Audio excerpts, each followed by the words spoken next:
tous, ici Axel, Antoine, il y a le petit Instagram perso qui pop, et également vous pouvez nous suivre sur l'Instagram Diviciacus, vous avez un petit peu les meilleurs moments off-cut de cette émission. Une première du genre, hein, c'est un petit goûter sous forme de goûter Diviciacus, ça s'appelle les Diviciacus Classics. On avait envie de le faire voilà, en goûter parce que on a faim.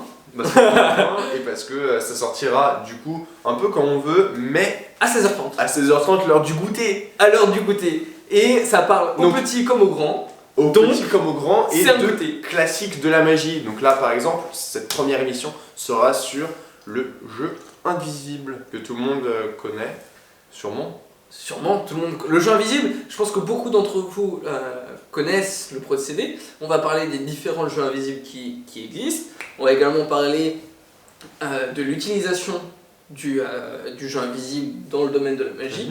Et aussi, surtout, il fallait une troisième pour faire une conclusion, mais j'en ai pas de troisième. T'as une troisième, Thomas? Je t'ai pas écouté. Voilà. Je fais des photos, j'espère, pour l'Instagram. Ouais, je fais des photos. Fais des photos, voilà, on a un super manager. Alors du coup, au prochain goûter Diviciacus, on aura Guillaume Belu de l'application Voilà, qui sera là justement, je pense, pour vous présenter Voilà, parce que Voilà c'est quand même un classique. Est-ce qu'on peut dire que Voilà c'est un classique? Bientôt, ça va devenir un classique. Ça va devenir, donc du coup je pense que ça peut rentrer dans les Diviciacus Classics, puisque c'est un classique pour nous, et ça va le devenir en magie. Ouais. Ça peut être, non franchement c'est un Diviciacus Classics. Du coup prochaine émission, Guillaume Belu de l'application Voilà. N'hésitez pas à dire dans les commentaires si vous avez un pays qui soit là. Allez, on parle trop là, c'est trop longue introduction. Guillaume, roll the intro.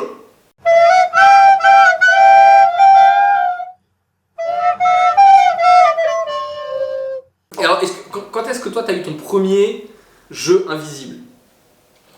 Mon premier jeu invisible, c'était, je me rappelle, il faisait plutôt beau ce jour-là. Non, blague à part, je crois que c'est un des premiers jeux que j'ai eu avec un... Que tu t'es acheté, c'est un des premiers gimmicks que t'as eu? Ouais, c'est un des premiers, voire le premier gimmick que je me suis acheté après mon paquet de cartes. Après un paquet de cartes classique, c'est vraiment le premier truc. C'est le premier truc parce que c'est tout con quoi, c'est facile à faire, c'est impromptu on va dire, enfin ça peut te sauver de pas mal de situations. Carrément. Si tu fais des cartes et que tu débutes, t'es pas trop sûr de toi, si tu te foires, dans tous les cas t'as ta sortie qui est dans ta poche, le jeu invisible. C'est une excellente sortie, ouais. Et ça te sauve quoi. Ouais. Non mais ça c'est vraiment aussi un effet qui est tellement... Moi je me souviens avant de...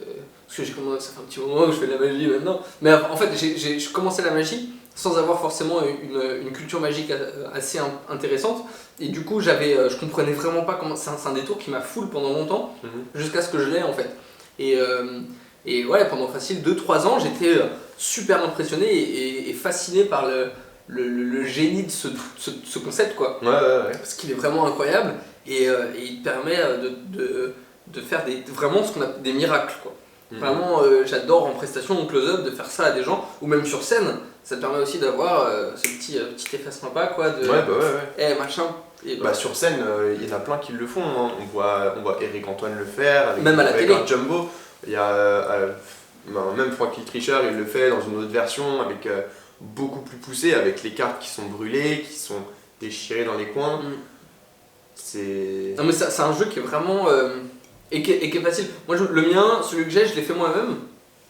Ça c'est un truc qui est aussi intéressant, c'est que c'est un des rares gimmicks que tu peux faire toi-même, dans le sens où tu peux prendre un jeu classique.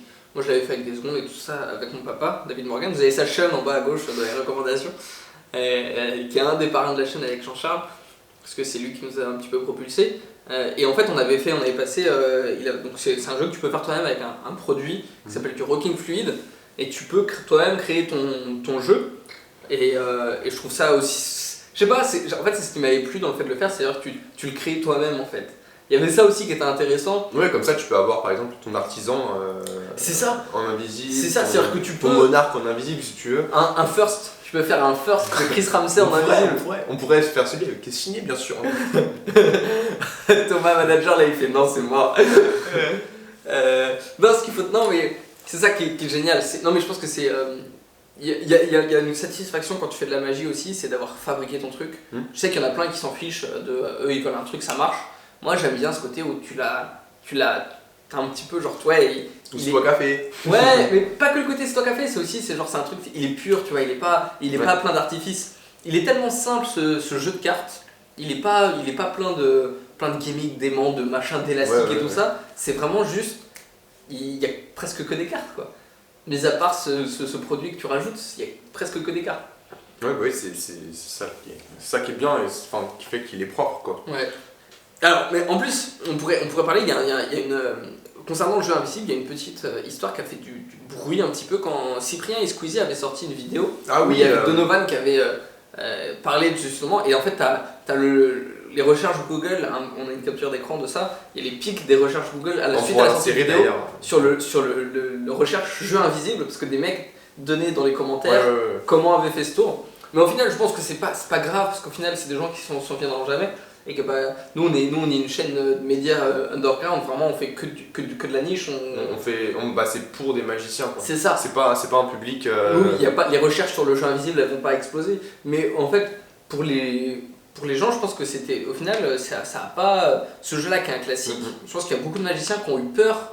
Ça avait vraiment fait du bruit dans les forums et dans les groupes. Mais ouais, les gens quand ils ont vu ça, ils ont tout de suite dit bah c'est bon, on peut tous les jeter, les jeux invisibles, ça marchera plus jamais, tout le monde va connaître.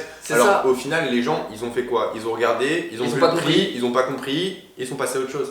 Mais, et surtout qu'ils l'ont déjà oublié. Et puis je pense que les magiciens, la peur que ça a généré, ça en dit beaucoup sur l'importance que ça a dans le quotidien d'un magicien, ce jeu. C'est-à-dire que ce jeu, il est vraiment.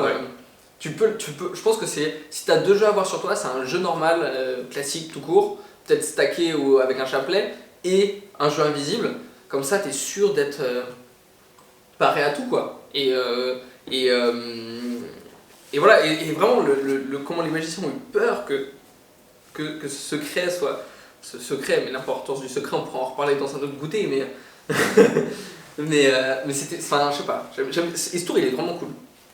Et c'est quoi ton meilleur tour de jeu invisible? La meilleure façon de le présenter pour toi? La meilleure façon de le présenter, c'est. Pour moi, c'est surtout quand il y a quelqu'un un spectateur qui va faire un spectateur chiant pendant toute la soirée. Vas-y, va mourir. Le Hugo a repris sa phrase, le pauvre, et j'ai voulu faire le malin. Ouais, non, quand t'as un spectateur chiant toute la soirée et tout. Le spectateur n'est pas chiant. Tous les spectateurs sont des rois. Je me suis étouffé. C'est bien fait pour toi. Voilà. Non, mais du coup, quand t'as un spectateur qui va toute la soirée essayer de te coincer, essayer de t'embêter en fait et de te rendre compte devant les autres, là ça peut lui faire fermer sa bouche, tu vois. Tu lui fais ça, et là il est en mode ah, et ça le calme tout de suite. Moi ce que j'aimais bien, c'est une idée qu'on avait donnée à la suite de la review d'Occultatum. C'est aussi un bon effet à ajouter, notamment dans Occultatum où tu peux avoir. Occultatum de Melanie Dunphy, donc le truc avec les boîtes là. Avec les boîtes, il y a des petites boîtes à cigarettes parfaites pour la taille d'un jeu de cartes, où en fait tu peux mettre dedans.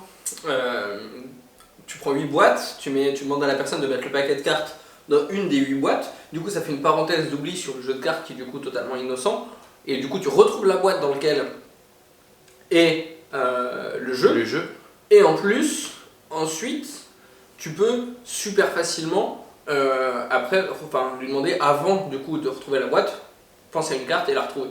Et ça c'est cette possibilité qui est assez incroyable, je trouve, de faire un double effet avec un objet aussi innocent qu'un jeu de cartes. Après, un jeu invisible, peut y avoir plusieurs variantes. Il y a aussi il y en a des jeux invisibles, je sais pas si tu en as vu, avec dos bleu, dos rouge. Ouais, ça c'est Arthur Jacquemin, pour ça toi. Qui est loin de nous, mais près de mon cœur, et qui a ce jeu-là et qui aime beaucoup aussi cet effet. Mais c'est vrai que ça fait un effet totalement différent, où en fait t'as que un jeu qui est pas côté face, t'as que des dos, il y a une seule qui est face, donc du coup c'est la carte, donc déjà premier impact, et ensuite impact parce que cette carte elle est dos rouge. Donc ça c'est un impact assez impressionnant. Voilà. Mais du coup le jeu n'est pas présenté de façon face, il est présenté de façon dos. Oui, c'est sûr. On n'a même pas parlé de l'effet en fait. Non, c'est réalisé. Oui, donc du coup, l'effet exactement, pour ceux qui ne connaissent pas, c'est on demande au spectateur de penser à une carte, bon, je vous le fais brut de pas main, on demande de penser au spectateur à une carte, on sort le jeu de cartes, et c'est la seule, bien sûr, qui est retournée donc, dans l'autre sens, dans le jeu. Voilà, mais ça permet en fait, puisqu'on a toujours ce temps d'avance, quoi qu'il arrive, de par l'existence de ce jeu-là, on a le temps d'avance. Du coup, en fait, ça permet des tas d'effets de divination, de possibilités incroyables. Qui sont assez sympas. Et je voulais dire un truc. Quelles sont vos routines? Parce que je sais que dans notre audience, on a des magiciens assez expérimentés. Quelles sont vos routines que vous faites? Est-ce que vous avez un lien vers une vidéo de routine? N'hésitez pas à faire votre pub dans les commentaires, les gars. Il n'y a pas de souci, on n'est pas du tout à bannir ça ou à les supprimer. À fliquer ça. Mettez votre pub, mettez le lien vers, mais que ce soit dans le sujet, quoi. Restez dans le domaine du jeu invisible. Et puis peut-être que voilà, pour les autres qui ne connaissent pas et qui le découvrent, ça vous fera découvrir en fait le type d'effet qu'on peut faire avec ça. Nous, l'idée c'était d'en parler de façon un petit peu ludique et de façon un peu différente qu'une gimmick review, parce que c'est vraiment un classique et on a voilà, c'est des vidéos qui sont moins préparées, qui sont plus en impro, on va dire. Et puis, non mais et surtout, voilà, il n'y a pas spécialement de packaging, voilà, ça c'est un jeu de cartes normal, vous pouvez vous le procurer partout dans toutes les boutiques de magie, les boutiques de déguisement et tout ça, qui ont un petit rayon magie, ils ont très souvent ça. Vous pouvez vous le procurer à partir de 10 €, donc au final quand tu achètes une cartouche de jeu, tu en as déjà pour plus cher que ce tour-là. Et je sais que si tu en prends soin, il te dure très longtemps, puisque c'est pas avec ce jeu-là que tu vas t'entraîner, c'est avec ce jeu-là que tu vas faire l'effet seulement quand tu en as besoin. C'est ça, et de toute façon c'est tellement simple que t'as pas à t'entraîner pendant 50 heures là-dessus, quoi. Et puis vous pouvez vous fabriquer vous-même, moi j'aime bien le concept de se le faire soi-même. Si jamais t'as un jeu particulier avec lequel tu veux le faire sur des NOC par exemple, parce que t'aimes bien le côté NOC, il y a une couleur que tu t'es appropriée dans ton univers, tu peux le faire sur des NOC, et ça c'est... Un coup de rocking fluid et c'est bon. Et c'est ça. Et il y a beaucoup de vidéos qui ont été faites qui expliquent comment se le faire. Si ça vous intéresse, je sais pas s'il y a des droits et tout ça, s'il y a vraiment un créateur officiel du jeu invisible, peut-être qu'on mettra ce genre d'informations dans la description vers des sources un petit peu plus poussées. Ouais, mais après par exemple, Frankie le tricheur, sa version du plus grand cabaret du monde, c'est clairement un jeu invisible. Où, donc pour ceux qui n'ont pas vu, en gros il fait choisir dans un jeu imaginaire comme ça une carte, hop, tu la prends, tu la regardes, tu déchires un coin, tu la mets au-dessus d'une bougie imaginaire elle aussi. Hop, tu remets le jeu dans le paquet imaginaire que le magicien tient dans les mains, il range sa poche, il le sort, et après quand il étale le jeu, hop, la carte du spectateur, déjà, c'est la seule à l'envers dans le jeu, en plus quand il la voit, elle est brûlée comme il l'a imaginé, comme il l'a mimé, et le coin est déchiré. Et Frankie, lui, du coup, hop, il réussit à choper le coin de la carte qui correspond et tout. Ouais, non mais je vois, tu peux vraiment personnaliser assez ton deck c'est ça. pour créer tes routines autour de ça. Et quitte à avoir même plusieurs jeux invisibles en fonction de chaque routine que tu veux faire avec, quoi. Ouais, je vois. Puisqu'en fait, c'est comme tu pourrais avoir plusieurs jeux pour plusieurs routines, là, exactement. Un jeu pour une routine, c'est un jeu invisible, quoi. C'est vraiment un classique, quoi. Il inaugure bien cette émission. Gus aussi, il le fait souvent, il le fait très très très souvent à la télé. Ouais, c'est un outil très facile, très simple d'utilisation. Enfin, très très très souvent, je sais pas, mais je sais que j'ai déjà vu faire à la télé et qu'il le fait beaucoup en spectacle. À chaque fois, on voit les photos de ses spectacles où il le fait.